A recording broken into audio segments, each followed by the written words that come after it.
अस्सलामुअलैकुम। मैं हूं गुलाम मुर्तज़ा। मैं हूं रुखसार हसन। मैं हूं गुलजार अहमद। आप देख रहे हैं GM authentic reaction YouTube channel. आप सभी दोस्तों का मेरे इस चैनल पर स्वागत है। अगर आप देखना चाहते हो ऑथेंटिक रिएक्शन वीडियोस, मेरे इस चैनल को सब्सक्राइब कर लें। उम्मीद करता हूं कि तमाम दोस्त खैरियत होंगे। दुआ है कि आप हमेशा खुश रहें, यूं हंसते मुस्कुराते रहें। आज हम जिस वीडियो पे रिएक्ट करने जा रहे हैं, सबसे पहले उसका टाइटल देखते हैं, फिर देते हैं अपना रिएक्शन। तो जो आज की वीडियो है उसका टाइटल है तिरंगा आगे आगे चलता गया और पीछे पाकिस्तानी और तुर्कश। तो ये है जी आज की वीडियो का टाइटल। सबसे पहले वीडियो देखते हैं, फिर देते हैं अपना रिएक्शन। हाँ, हमारे जो लोग हैं वो इंडियन एक फ्लैग लेके आगे चलते, इसके पीछे पाकिस्तानी भी आ रहे भाई साहब, इसके पीछे टर्किश के लोग भी आ रहे। और हम एक्चुअल हालत ये है कि हमारी एम्बेसियों और हाई कमिश्नर के पास को फंड नहीं होते इतने। मोदी जी के कहने पे रशिया ने 6 घंटे जो है वो जंग बंद कर दी है। तो क्या मोदी जी ये क्या क्या कर रहे हैं? तो 6 घंटे का एक विंडो दिया रशिया ने। और एक बार बात बताऊं हमको चीना साहब, रशिया ने ये भी बोला कि अगर आपके लोग जहां कॉन्फ्लिक्ट ज्यादा वो रशियन बॉर्डर की तरफ आएंगे तो रशियंस इंडियंस को और इंडियन फ्लैग बेयरर्स को सेफ एक्सेस देंगे, आप उनको रशिया से निकालें। यूरोपीय यूनियन जो है वो अब मुतालबा कर रहा है, दबाव डाल रहा है पाकिस्तान पे कि इस इकदाम की मजम्मत की जाए।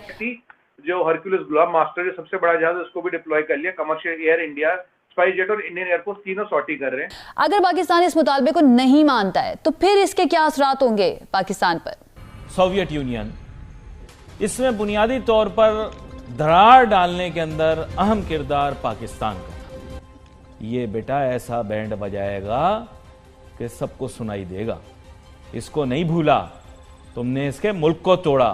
कल आपने कहा जंग बंद करने की बात, कल जो रशिया का शहर है, नाम मुझे याद नहीं रहा, रशियन नेम है, उस पे इंडिया ने कल पुतिन साहब से बात हुई थी, कल परसों मोदी जी की। तो हाँ, उन्होंने बोला भाई 6 घंटे का समय है, जो आपको इवैक्यूएशन करना कर लीजिए। हेलो फ्रेंड्स, जय हिंद। हिंदुस्तान स्पेशल में आपका स्वागत है दोस्तों। रूस के सैन्य अभियान से बुरी तरह प्रभावित पूर्वी यूरोपीय देश यूक्रेन में फंसे भारतीयों को सुरक्षित निकालने के लिए अभियान जारी है।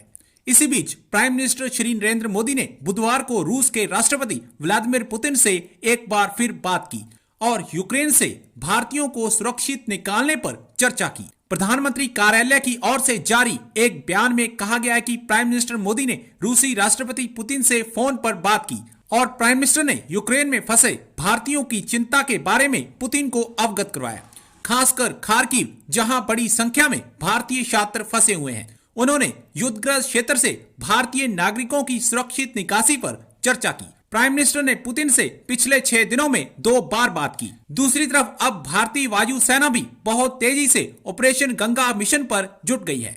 So friends, let's start this very interesting video. Thank you so much. Modi ji के कहने पे रशिया ने 6 घंटे जो है वो जंग बंद कर दी और ये इंडिया ही है जो जंग बंद करवा सकता है। तो क्या मोदी जी ये क्या क्या कर रहे हैं? सीआईए को पूरी तरह से पता था पुतिन हमला करेगा।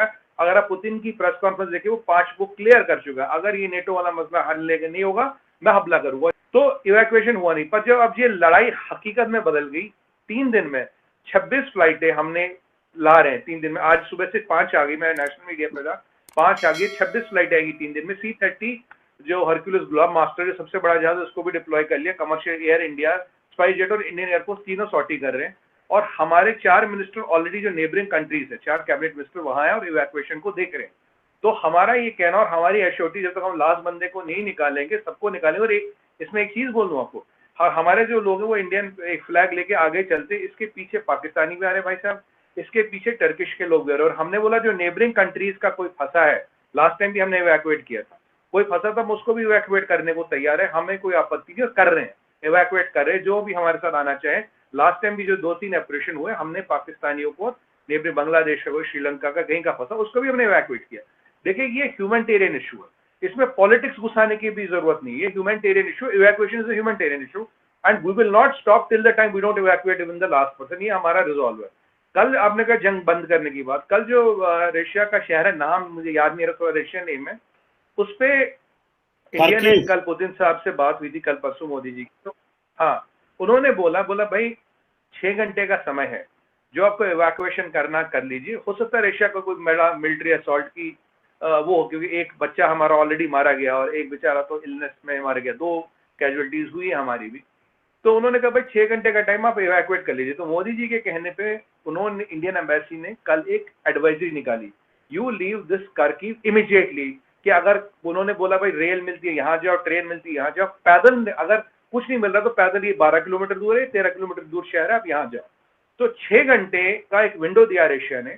और एक बार बात बताऊं हमको चीना साहब, रशिया ने ये भी बोला कि अगर आपके लोग जहां कॉन्फ्लिक्ट ज्यादा वो रशियन बॉर्डर की तरफ आएंगे तो रशियंस इंडियंस को और इंडियन फ्लैग बेयरर्स को सेफ एक्सेस देंगे, आप उनको रशिया से निकाल लीजिए। अगर आप पोलैंड इधर आसपास के कंट्री से, स्लोवाकिया वगैरह से नहीं निकाल पा रहे, जो वेस्टर्न साइड ऑफ यूक्रेन है, अगर हम उनको रशिया का एक्सेस देंगे वो आ जाए। और खार्किव में 6 घंटे का हमें विंडो दिया स्पेशली फॉर इवैक्यूएशन। क्यों? देखिए 10-11 किलोमीटर कोई 6 घंटे में पैदल तो आराम से पहुंच सकते, कोई लंबी दूरी है नहीं। We have bargained this time from Russians using our pledge and relations with them कि भाई हमें 6 घंटे का टाइम दीजिए ताकि हम लोगों को निकाल पाए। बाकी युद्ध रोकने की बात है चीमा साहब, एक चीज मैं क्लियर बोल दूं आपको, मैं अपने नेशनल टीवी पे भी बोल रहा हूँ, बहुत से लोगों को अच्छा नहीं लग रही मेरी बात। मैंने कहा भाई अभी मसला है लड़ाई रोकना, अभी मसला है लोग ना मरे, ना इधर के ना उधर के। और किसी का भी एक का साइड लेता, अब रशिया का साइड लेता, अब यूक्रेन का साइड लेता, लोग मरेंगे। मतलब किसी एक का साइड लेने का मतलब आप लोगों को मरवा रहे हो, क्योंकि भाई चल तू चढ़ जा बेटा, वो हमारे कहावत है हिंदी में, चढ़ जा बेटा सूली पे राम भला करेंगे। तो वो वाली स्टेटमेंट नहीं करनी। अभी है कि जंग रुके, इधर साइड हो इधर साइड हो, ये हम बात सर ये तो कर ही रहे हैं, लेकिन साथ साथ रशिया के साथ अगर हम यूक्रेन का देखें तो वहां हमारे स्टूडेंट्स रो रहे हैं, पीट रहे हैं। इंडिया वाले तो अपने स्टूडेंट्स ले गए, उनकी बेशुमार वीडियोस मैंने खुद देखी हैं कि जहां पे वो बसों में भर के अपने स्टूडेंट्स को हिफाजत से पहुंचा रहे हैं इंडिया के लोग। लेकिन हमारे स्टूडेंट्स की वीडियोस आ रही हैं, वो कह रहे हैं कि जी हमारी एम्बेसी जवाब ही कोई नहीं दे रही। वो ठीक जवाब नहीं दे रही, उसकी वजह यह है कि पैसा ही नहीं है। मदद क्या करे, पैसा ही नहीं है, बजट ही नहीं है। इंडिया इसलिए लेके गया कि उनकी इकोनॉमी है, अफोर्ड करते हैं। यही तो हमें, मुझे और आपको मिलकर सोचना है कि ये जो हमारी अशराफिया की ये जो जाली, ये जो है ना, ये अकड़ी हुई गर्दनें, हम ये तो हम वो पैसा पल्ले है कुछ नहीं। मतलब स्टूडेंट्स को निकालने के लिए भी इनके पास लड़ाई नहीं है। आपने दुनिया के हर मुल्क से करनी है, खुद मुख्तारी सलामती, मतलब एक नाम लेकर। ये तो खैर बैडली मैनेज था, देखिए इनको तो खैर निकालना, कोई इतना फंड्स ट्रांसफर कर देते जो इन्होंने नहीं किए। लेकिन एक्चुअल हालत ये है कि हमारी एम्बेसियों और हाई कमीशन के पास को फंड नहीं होते इतने। तो जब नहीं है पैसे, दूसरों से मांगने हैं, तो भाई हकीकत की दुनिया में आके देखना शुरू कर दो ना। आरजू, मैं आपसे गुजारिश करता हूं, बड़े दर्दमंदी से मैं ये बात कर रहा हूं, बहुत दुख से कर रहा हूं, क्योंकि यूरोपीय यूनियन जो है वो अब मुतालबा कर रहा है, दबाव डाल रहा है पाकिस्तान पे कि इस इकदाम की मजम्मत की जाए पाकिस्तान की जानिब से। और सलामती काउंसिल के इजलास में जो करारदाद पेश की जा रही है रशिया के खिलाफ यूक्रेन की हिमायत में, उसकी हिमायत करे पाकिस्तान। अगर पाकिस्तान इस मुतालबे को नहीं मानता है तो फिर इसके क्या असरात होंगे पाकिस्तान पर? देखिए, हमें इससे घबराने की जरूरत नहीं है। ये सफीरों का एक आम होता है, मिल मिला के एक चिट्ठियां लिख देते हैं और एक खास अखबार के थ्रू ये पेश कर दी गई थी। इसका सीरियसली ऐसा कोई इम्पैक्ट ऑन पाकिस्तान पॉलिसी होना चाहिए नहीं है, नंबर 1। नंबर 2 ये है कि पाकिस्तान तो बड़े वाज़ेह कह चुका है कि भाई we can be partners in peace, never in partners in conflict.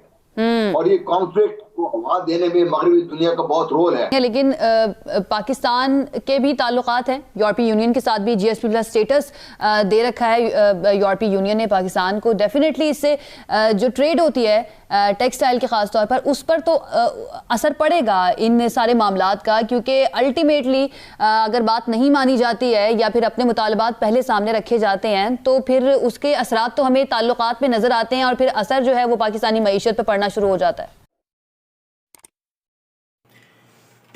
जी बिल्कुल भाई, रुखसार आप वीडियो देख रहे थे। हमारा तो जो सर है ना, वो मैं कहता हूँ कि शर्मिंदगी से झुक रहा है। मैं अब क्या बोलूं कि ये वही बात आ जाती है ना कि जो बंदा जिसकी इकोनॉमी जो है ना, जिस मुल्क की, वो खराब हो ना, वो कुछ नहीं कर सकता। ये देख लें कि हमारे जो वज़ीर आज़म साहब थे वो गए रशिया, गए भी उस वक्त गए थे जिस वक्त उसको नहीं जाना चाहिए था, लेकिन उस वक्त भी वो गए। लेकिन ये देख रहे हैं कि इंडिया का जो वज़ीर आज़म वो नहीं गया। वो कहते थे कि ये यूक्रेन की साइड कर रहा है, उसकी कर रहा है, ये कर रहा है, ये कर रहा है, वो उन्होंने किसी की साइड भी नहीं की। लेकिन ये देख लें आप कि मोदी जी के कहने पर 6 घंटे उन्होंने अपनी जो है ना वो जंग रोक दी। उन्होंने ना अमेरिका के कहने पे रोकी, ना यूरोपीय यूनियन के दबाव में डाली, ना उन पे एक्सटेंशन लगाई गई, इकोनॉमिकल एक्सटेंशन लगाने की धमकी दी गई, उन्होंने किसी की नहीं मानी।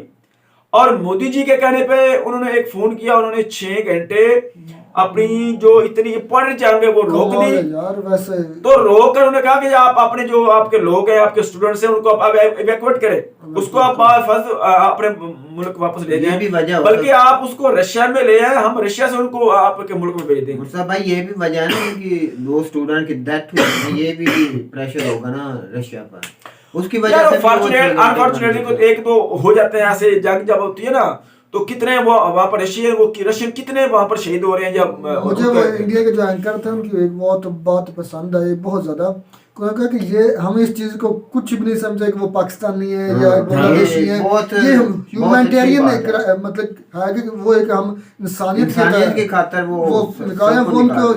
मेरा तो बहुत ज्यादा यकीन है इस वीडियो ये जो हम जिस पे हम रिएक्शन दे रहे हैं ना, इसका टाइटल भी यही है कि ये जो इंडिया का जो फ्लैग है ना, उसके तिरंगा जो है ना, उसके नीचे हमारे मतलब कि वो आगे आगे वो और पीछे पे जो पाकिस्तानी और तुर्किश वगैरह है ना, वो निकल रहे हैं वहां से रशिया से, मतलब कि उनके झंडे के नीचे वो अपने आप को महफूज समझ रहे हैं, और पाकिस्तान के झंडे के नीचे वो अपने आप को गैर महफूज समझ रहे हैं। वो एंकर बोल रहा था ना, इसमें सियासत नहीं लगानी चाहिए, इसमें इंसानियत के बारे में सोचना चाहिए, जो भी है उसको हम निकालेंगे। पॉजिटिव कदम है, बहुत अच्छी बात है, हमें तो पसंद बात ये है। ये देख रहे ना उनका ये कितनी ह्यूमैनिटी की बात है, इंसानियत की हमदर्दी की बात है, कि वो कह रहे हैं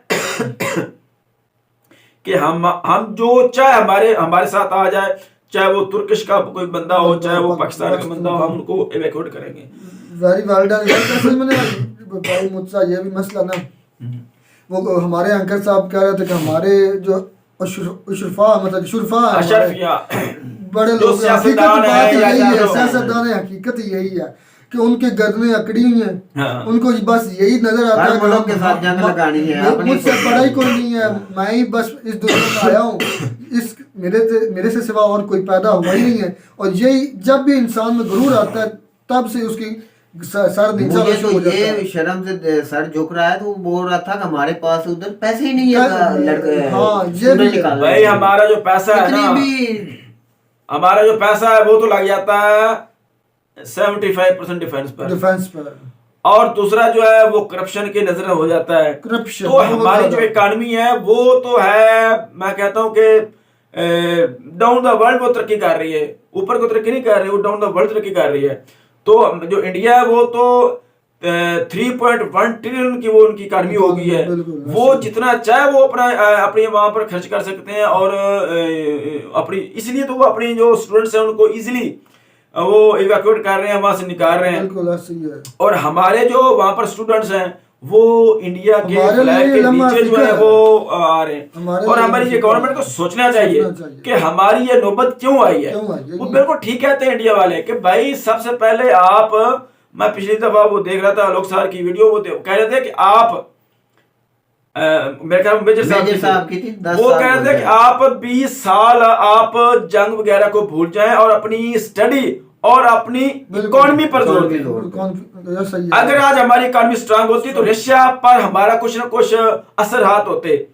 असर उस बात का ही होता है जिसके पास कोई दम खम होता है। ऐसी बिल्कुल जेब खाली, कोई बात सुनने के लिए तैयार नहीं होता। हमारी जेबें खाली हैं, जब जेब में पैसा होगा तभी हमारा असर भी होगा, हमारी इकोनॉमी होगी, हमारे तमाम दूसरे मालिक के साथ हमारे जितने तल्लुकात अच्छे होंगे, उससे हमारे मुल्क और हमारे मुल्क के लोगों के उन मालिक में आज अगर मोदी साहब ने फोन किया है उनको, तो उनको मोदी साहब का कुछ ना कोई मतलब उसका उनको लिहाज है ना, कोई ना कोई वजह होगी। उनकी वहां पर उनकी ट्रेड है एशिया की, इंडिया के साथ, वो भी मामला हो सकते हैं, और वो एक स्ट्रांग इकोनॉमी है जिसकी वजह से आज वो इजिली अपने स्टूडेंट को भी इवैक्यूएट कर रहे हैं। और उन्हें उनके कहने पे जंग भी रोक दी। अमेरिका के कहने पर उन्हें रोकी। इंडिया बहुत मशी हब है, हमारे जो है सबसे लेन देन रशिया का और इंडिया का सबसे ज्यादा। तो हमारे जब जो भी हमारा जो लीडर होता है वो जाता है, उनको पता है कि सिर्फ ये कर्जा लेने के लिए है, इसलिए उनको उनकी कोई हैसियत नहीं है। लेवल ही बहुत ने गिरा दिया उन्होंने, कर्जे ले लेकर जिस ममालिक के पास जिधर भी जाते हैं बस जी हमें कर्जा दे दे, एक से लेते हैं दूसरे को देने के लिए, दूसरे से लेते हैं तीसरे को देने के लिए। ये पता है ना, हर मुल्क को पता है कि ये मांगते हैं, ये कुछ ना कुछ मांगने के लिए है। तो वो उनके हमारे जो खान साहब कहते हैं ना कि हम बराबरी के जो है तलकात कायम करना चाहते हैं। बराबरी के तलकात तब कायम होते हैं जब अगला भी आपके बराबर को, आपका उनका मुकाबला नहीं बनता। कैसे नहीं बनता? आपकी इकोनॉमी 0 पर है, उनकी इकोनॉमी कहां पर स्ट्रांग है? तो इंडिया की जो इकोनॉमी है वो स्ट्रांग है, उनके बराबर की है, और वो अपने बराबर के वो तलकात कायम कर रहे हैं। तो हम जो है हमारा जो है वो ये हाल देख लें। तो वो हम मैं भाई इसका इंडिया वालों का, इंडिया वाली गवर्नमेंट का, उनका फॉरेन पॉलिसीज का फिर से शुक्रिया अदा करता हूं कि वो हमारे स्टूडेंट्स को अपनी हिफ्ज़ो ईमान में, मतलब कि अपने झंडे के नीचे, अपने तिरंगा के नीचे, मतलब कि अपनी उसको सेफ साइड पे रहे ना। ये इंसानियत का इशू है, ये उनके लिए उनका बहुत अच्छा कदम है, हमें तो बहुत इसको अप्रिशिएट करते हैं हम, ये क्रेडिट वाली बात है उनके लिए। अगर कहीं पर भाई कोई पाकिस्तानी है तो वो प्लीज वहां पर जाए और इंडिया के लोगों के साथ आ जाए, ताकि अपनी वो जाने जो है वो तो महफूज करे। बाकी बातें तो बाद में। तो गवर्नमेंट को ये सोचना चाहिए कि हम क्या कर रहे हैं, और हमें इससे सबक भी सीखना चाहिए कि ये होता है मुल्क, ये होती है इकोनॉमी, ये होता है स्टेटस। इसका स्टेटस हम बढ़ाएंगे तो हमारी कुछ मुल्क जो है वो कदर करेंगे। ये नहीं है कि हम फलां है, हम उसके साथ जंग करेंगे, हम उसके साथ जंग करेंगे, वो हमारा मुकाबला, ये वो इन बातों से नहीं है। बात बनती है कि आप अमलन कुछ बात करके सुने, प्रैक्टिकल करें, अपनी इकोनॉमी स्ट्रांग करें और मुल्क को बताएं कि हम आपके मुकाबले के हैं, तो हम आपके साथ ये डील करेंगे। तो उम्मीद करता हूं कि आपको हमारी वीडियो पसंद आएगी। वीडियो पसंद है तो वीडियो को लाइक करें, शेयर करें, हमारे चैनल को सब्सक्राइब कर दें। मिलते हैं अगली वीडियो में किसी नए टॉपिक के साथ, तब तक इजाजत, अल्लाह हाफिज।